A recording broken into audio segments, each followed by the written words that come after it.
Haley महाकाळे सिंहटे तटे, तैसी किती एके मुखे रागिटे, इही वाढोनिया धाकुटे, आकाश केले गगनाचे निवाडपणे नाकळे, त्रिभुवनींची याही वार्यान वेटाळे, ययाचे निवाफा आगी जळे, कैसे धडाडीत असे, देवींची एका सारिखे एक नोहे, एथ वर्णा वर्णाचा भेदू आहे, हो का जे प्रळयी सावावो लाहे, वन्ही ययाचा, जयाची ये आंगीची दीप्ती येवढी, जे त्रैलोक्य की जे राखोंडी, की तयाही तोंडे आणि तोंडी, दात दाढा, कैसा वारया धनुर्वात चढला, समुद्र की महापुरी पडिला,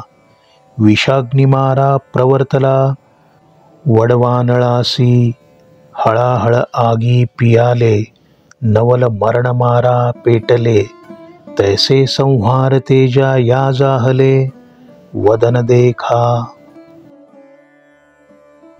क्रोधाने लालीलाल झालेली तुझी कितीतरी मुखे अशी आहेत की वाटावे ती महाकाळाशी जणू लढाई करीत आहेत. त्यांचे अजस्त्र स्वरूप पाहून वाटते की त्यांच्या पुढे वरले महद आकाश चिमुकले आहे. खरे सांगू का भगवंता, वरल्या या विशाल पसरलेल्या आकाशाला सुद्धा या तुझ्या अजस्त्र जबडा पसरलेल्या भीषण मुखांची नीट कल्पना करता येत नाही, की त्रैलोक्यात वादळी वेगाने घोंघावणाऱ्या वाऱ्याला सुद्धा तुझ्या या अवकाशव्यापी मुखांना झाकता येत नाही. अशा ह्या अजस्त्र मुखांमधून बाहेर पडणाऱ्या उष्ण वाफेने अग्नीलाही चूड लावली आहे असे वाटते. अशी तुझी मुखे धडाडत आहेत. देवा, तुझी ही अक्राळ विक्राळ मुखे जी आहेत ती एकासारखी एक नाहीत. त्यात वर्गांचे भेद आहेत, रंग वेगवेगळे आहेत. ती कशी तरी प्रलय काळचा अग्नी या तुझ्या मुखांचेच सहाय्य घेतो, एवढी या तुझ्या मुखांची जबरदस्त क्षमता आहे. या मुखांपाशी प्रचंड दाह आहे, अंगी तेजाचा पसारा आहे. अवघ्या त्रैलोक्याची राखोंडी करू शकेल एवढे अग्निबळ या विश्वरूपाच्या देही आहे. शिवाय या तेजालाही मुखे प्राप्त झालेली आहेत. त्या मुखांवर मुखे आहेत. या मुखांमध्ये सुळे आणि कराल दाढा आहेत. भन्नाट वेगाने धावणाऱ्या महाप्रचंड वाऱ्याला धनुर्वात व्हावा, विशाल समुद्र महापुरात सापडावा, विषाग्नीने वडवानलाला ठार मारायला प्रवृत्त व्हावे, पेटलेल्या अग्नीने हलाहल विष प्यावे किंवा मरणच मरायला प्रवृत्त व्हावे, तशी ह्या तुझ्या संहार तेजाला तोंडे फुटली आहेत.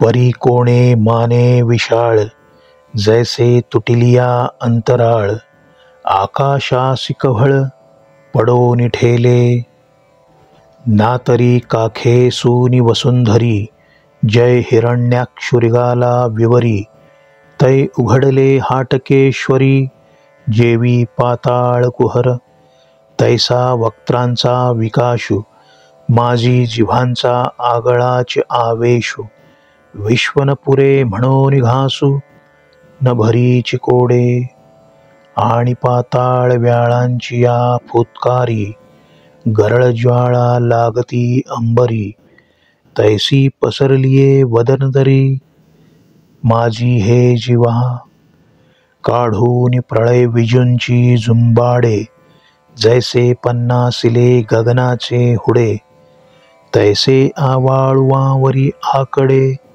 धगधगीत दाढांचे, आणि ललाटपटाची ये खोळे, कैसे भयाते भेडविताती डोळे, हो का जे महामृत्यूचे उमाळे, कडवसा राहिले, ऐसे वाऊनी महाभयाचे भोज, एथ काय निपजवू पाहतो सिकाज, ते नेणो परीमज, मरण भय आले.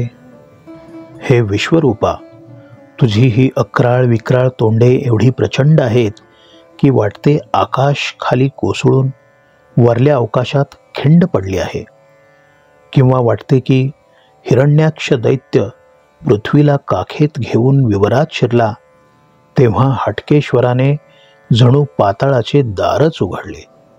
त्याप्रमाणे देवा, तुझ्या या अतिप्रचंड विश्वरूपाची मुखे पसरलेली आहेत. या तुझ्या विशाल मुखांच्या असंख्य तोंडातून जिभा बाहेर लोंबत आहेत.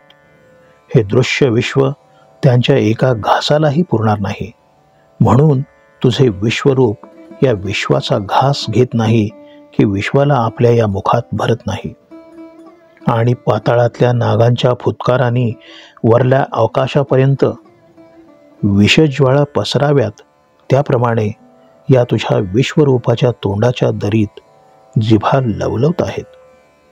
प्रलयकाळीच्या भय निर्माण करणाऱ्या विजांचे असंख्य समुदाय एकत्र करून वरल्या आकाशातले अभेद्य बुरुज सजवावेत, त्याप्रमाणे तुझ्या ओठांच्या बाहेर दाढांची टोके दिसत आहेत. आणि कपाळपट्टीच्या खळग्यात विश्वरूपाचे डोळे जे आहेत ते थरथरवून टाकणाऱ्या विलक्षण भयाला भीती दाखवित आहेत. हे डोळे म्हणजे जणू महामरणांचे लोटच्या लोट कपाळाखालच्या खोलगट भागात जो अंधार साचला आहे तिथे लपून बसले आहेत. असे भयप्रद डोळे विश्वावर रोखून तू मला कसले कौतुक दाखवतो आहेस भगवंता? यातून तू कुठले कार्य सिद्ध करू पाहतो आहेस मला कळत नाही, पण मला मात्र मरण भय वाटू लागले आहे.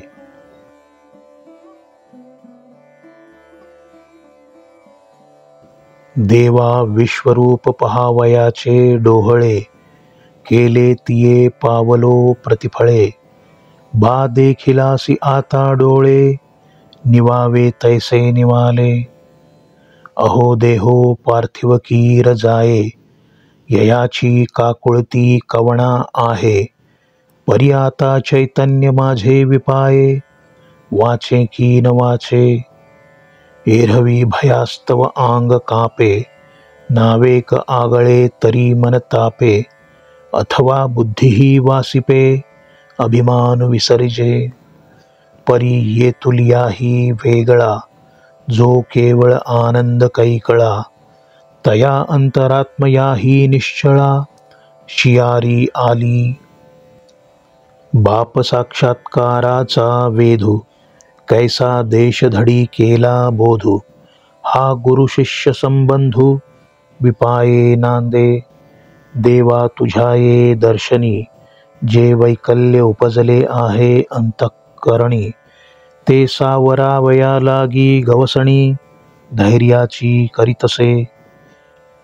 तव माझे निनामे धैर्य हारपले, की तयाही वरी विश्वरूप दर्शन जाहले. हे असो परिमज आतुडविले, उपदेशासी. जीव विसवा वयाचिया चाडा, सैंघ धावा धावी करीतसे बापुडा. परिसोय ही कवणे कडा, न लभे एथ. ऐसे विश्वरूपाचिया महामारी, जीवित्व गेले आहे चराचरी. जीन बोले तरी काय करी, कैसे निराहे.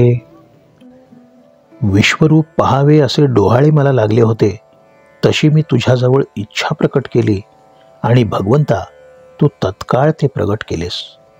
मला माझ्या परमभक्तीचे फळ भगवंता तू लगोलग दिलेस. विश्वरूप दर्शनाचा सोहळा मी पुरेपूर अनुभवला. माझी हौस फिटली. माझे डोळे तुझ्या या भव्य दर्शनाने निवले रे बाबा. देवा, मला हे ठाऊक आहे की माझा हा पार्थिव देह कधी ना कधीतरी नष्ट होईल, परंतु मला त्याची खरोखरच चिंता नाही. आता माझ्या देहातले चैतन्य या तुझ्या भव्य दर्शनामुळे टिकून राहील की नाही मला ठाऊक नाही. एरवी सुद्धा भय अनुभवल्यावर भयाने थरकाप उडतो. कधी कधी काही मनावेगळे घडले तर मन व्याकुळ होते. खूप वेळेला बुद्धी धसका घेते आणि अहंकाराचा विसर पडतो. तुला मी सांगतो देवा की आनंद हीच एक ज्याची कला आहे, तो जो अंतरात्मा आहे, त्या अंतरात्म्यालाच भयाने अक्षरशः कापरे सुटले आहे. मला तुझ्या साक्षात्काराचा वेध लागला होता, परंतु तुझ्या विश्वरूप दर्शनाने माझे ज्ञान देशोधडीला लागले. या दृश्य विश्वात तुझ्या माझ्यासारखा गुरु शिष्य संबंध क्वचितच कुठे नांदत असेल.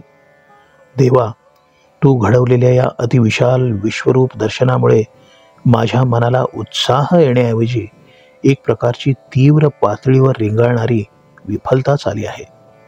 ती सावरण्यासाठी मी धैर्याचा शोध घेतो आहे. तुला हे ठाऊक आहे की माझे नुसते नाव ऐकून धैर्य माघार घ्यायचे. आता तर मला विश्वरूप झाले, त्याचा परिणाम माझ्या अतुलनीय धैर्यावर झाला का रे? काहीही असो देवा, तू मात्र मला माझ्या मधुर आश्वासक बोलण्यात गुंतवून मात्र ठेवलेस. माझा हा भयग्रस्त जीव केवळ विश्रांती मिळावी म्हणून धावाधाव करतो आहे, परंतु त्याला तुझ्या या विश्वरूपात कुठेही आसरा लाभत नाही. तू प्रकट केलेल्या या विश्वरूपाला पाहून माझ्या मनी भय निर्माण झालेले आहे भगवंता. या महाभयामुळे चराचरासह माझे अस्तित्व संपुष्टात येऊ लागले आहे. परंतु ही माझी अवस्था तुला मी सांगितली नाही तर आम्ही जगावी तरी कसे, तू मला सांग.